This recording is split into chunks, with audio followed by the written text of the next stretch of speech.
10 साल का शासन एक तरफ, अब आपको बताना होगा जनता के बीच में, जनता से जब आप बात कर रही थी किस तरह की राय वहां से निकल कर आ रही थी, क्योंकि कहीं ना कहीं देखा जाए तो विरासत तो नेताजी की है लेकिन लड़ाई वर्चस्व की है। जनता इस बात को समझ रही है चित्रा?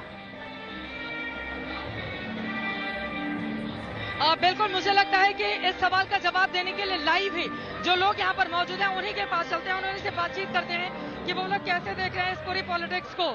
आप नहीं बात कर नहीं, पार्टी कोड भी ना हिंदी में बोल नहीं पाएंगे, हिंदी में हमारा नाम कैसा लग रहा है ये रोड शो? आज 23 जनवरी 125 बच्चों। पार्टी कौन सी अच्छी है? BJP, TMC? BJP party Trinamool party. Trinamool party अच्छी है। कौन सी पार्टी ज्यादा জনস্রোত হয়ে যাচ্ছে, জনস্রোত। थोड़ा हिंदी बोल पाएंगे दादा? हिंदी में बोलता नहीं, सब ये आदमी जो है जनस्रोत हो गया पूरा एकदम। कलकत्ता पूरा बंद हो गया ममता बनर्जी ने। अच्छा, तो ये अच्छा है या बुरा है? बहुत अच्छा है, बहुत अच्छा है, बहुत अच्छा है। कुछ और आप लोग यहीं से हो? हाँ, यहीं से कल कैसा लग रहा है सुभाष चंद्र बोस की जयंती पर? कौन सी बहुत पार्टी? जन समुद्र उबड़ा है, बहुत ही अच्छा लग रहा है। पराक्रम दिवस बीजेपी का अच्छा है या टीएमसी का? ये देश अभी तो शाम को आने के बाद मालूम चले, अभी ह्यूज भीड़, अभी ममता दी के जो सपोर्टर है बहुत ज्यादा है। अच्छा लग रहा है देख के? बहुत ही अच्छा लग रहा है। नेता बहुत अच्छा हुआ, बहुत अच्छा। बहुत अच्छा लग रहा है। देखिए, इतना बड़ा जुलूस हम देखा नहीं। अच्छा। और दीदी जो काम किया ना, ये सच्चा काम किया है, तब ना इतना आदमी आया। बीजेपी भी तो पराक्रम दिवस मना रही है, वो भी नेताजी को लेकर आगे बढ़ रही है। देखिए, अभी तो नेताजी को लेकर सब खिला रहे चलता है, खेल चल रहा है। जो नेताजी इतना देश के लिए किया है, उस टाइम तो कोई आया नहीं। तो आपको दीदी पसंद है? हम तो दीदी का पक्ष में जरूर है। हाँ, आप बताइए कौन सी पार्टी का जोर है? देखिए, अभी दो ही पार्टी है, एक टीएमसी है, एक बीजेपी। इन्हीं दोनों में मुकाबला है। ये दोनों में इन दोनों में भारी कौन पड़ता दिख रहा है? और कोई नहीं है, दोनों ही है। अब देखिए दोनों में कौन आ रहा है। अभी छुपा के रखेंगे, अभी नहीं बताएंगे? नहीं, अभी नहीं बताएंगे। जी नवजोत, तो आप देख पा रही हैं चित्रा, एक सवाल जरा कीजिए लोगों से। कार्यकर्ता नेता भी हैं, आम लोग भी हैं।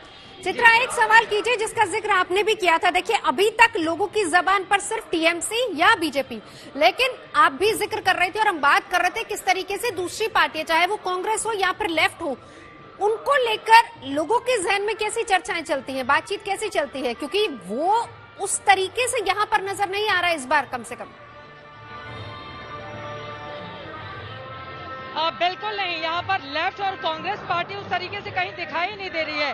और आपको बता दें, जब पश्चिम बंगाल में सारा जोर है तो राहुल गांधी किसी और टूर पे निकल गए हैं। देखिए, इस बात को कांग्रेस पार्टी को समझना पड़ेगा कि जिन नेताओं से आपका मुकाबला है, चाहे वो बीजेपी हो, प्रधानमंत्री नरेंद्र मोदी के नेतृत्व में अमित शाह हो, जेपी नड्डा हो, उन लोगों की मेहनत का कोई तोड़ नहीं है। आपको उनसे ज्यादा मेहनत करनी होगी अगर आप उनको हराना चाहते हैं। ममता बनर्जी की मेहनत का कोई तोड़ नहीं है। वो जन नेता है, पैदल चलती हैं, लोगों को किस तरह से इम्प्रेस करती हैं ये बताने की कुछ महिलाएं हमारे साथ इनसे बातचीत करते हैं। कैसा रहा ये जो रोड शो निकला? It was very nice. अच्छा लगा? यस। कौन सी पार्टी अच्छी है बंगाल के लिए? हाँ, पार्टी सी। आप बोलिएगा, इनको बोलने दीजिए। what you want? पार्टी कौन सी अच्छी है? See, politically I don't favor, but for the sake of the hero's birthday, it was a nice initiation. अच्छा, मतलब अच्छा क्या है? सुभाष चंद्र बोस का ये जो कार्यक्रम रहा, ये अच्छा लगा। आपको क्या अच्छा लगा? मुझे तो ममता बनर्जी बहुत अच्छी लगी। अच्छी लगती है? क्यों अच्छी लगती है? वो राजनीति से भी ज्यादा ये है कि वो हमारे लिए एक आवेग है, हम लोग के इमोशन में जुड़े हुए हैं। वो इमोशन लगा, बहुत ज्यादा इमोशन में उनका ये कार्यक्रम कैसा लगा? बहुत अच्छा लग रहा है। हम लोग शुरू से देख रहे हैं, अभी भी देख रहे हैं। अच्छा, देखिए, ये दो लोग आई हुई हैं, एक अपने पत्ते नहीं खोलना चाहती, दूसरी ममता बनर्जी को सपोर्ट कर रही हैं। अभी दीदी को দিদি আসুক, দিদি আসলে ভালো। পশ্চিমবাংলা দিদি ছাড়া আর কেউ নেই, বিকল্প কোনো রাস্তা নেই। बीजेपी ने 18 सीटें जीती थी 19 में। বিজেপি নেই, বিজেপি শেষ, বিজেপি দরকার নেই পশ্চিমবাংলায়। हिंदी में बोल पाएंगे आप सर? कैसा लग रहा है? वैसे बंगाल में कांग्रेस और लेफ्ट कहाँ है? बंगला में तो जरूर ही दीदी आएगा, क्योंकि इतनी काम किया है और इतना काम कोई मंत्री नहीं किया। कौन सा सबसे अच्छा काम दीदी का कौन सा था? हाँ, अच्छा काम दीदी का कौन सा था? अच्छा काम तो जितना उसका पार्टी का आदमी कर सकता है, सभी करता है।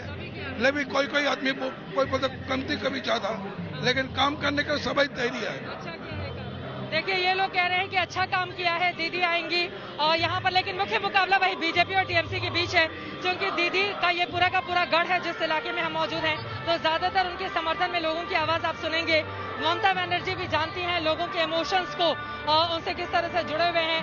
लेकिन यहाँ पर महत्वपूर्ण यही है, 34 सालों वाली लेफ्ट और उसके पहले के शासन वाली कांग्रेस का नामलेवा भी बहुत मुश्किल से मिलता है। या तो बीजेपी या तो टीएमसी, इन्हीं दोनों के बीच मुख्य मुकाबला है। और नवजोत, इस बात को मानना पड़ेगा कि देखिए कांटे का मुकाबला है, और जैसे रिजल्ट आएगा ना, कम से कम हम जैसे जो पत्रकार हैं, हम और आप जैसे, और जो पॉलिटिकल पंडित हैं जो इसको लेकर एज्यूम करते हैं, अपने आंकड़े देते हैं, उनको आखिर तक ये बता पाना काफी ज्यादा मुश्किल होगा कि जीत कौन रहा है, क्योंकि जिस तरह की कांटे की टक्कर यहाँ पर बीजेपी और टीएमसी के बीच में देखी जा रही है। ममता बनर्जी के लिए जो प्लस पॉइंट है वो ये है कि एक वो महिला है, 10 सालों से मुख्यमंत्री हैं, लड़ाके के तौर पर वो यहाँ पर जानी जाती हैं, संघर्ष करने वाली, जमीन से जुड़ी हुई नेता है, यानी कि एक नायक के तौर पर उन्होंने पश्चिम बंगाल में इस संघर्ष के बलबूते अपनी जगह बनाई है। और देखिए हर मुद्दे पर वो बेबाक राय रखती हैं, उनको ये नहीं लगता कि सामने वाला मेरी बात को कैसे लेगा कैसे नहीं लेगा, उनके मन में उनके दिल में जो आता है वो बोलती हुई चली जाती हैं। आप बंगाली अस्मिता के नाम पर लगातार लोगों की भावनाओं को खुद से जोड़ने का काम कर रही हैं, ये उनके फेवर में जाता है।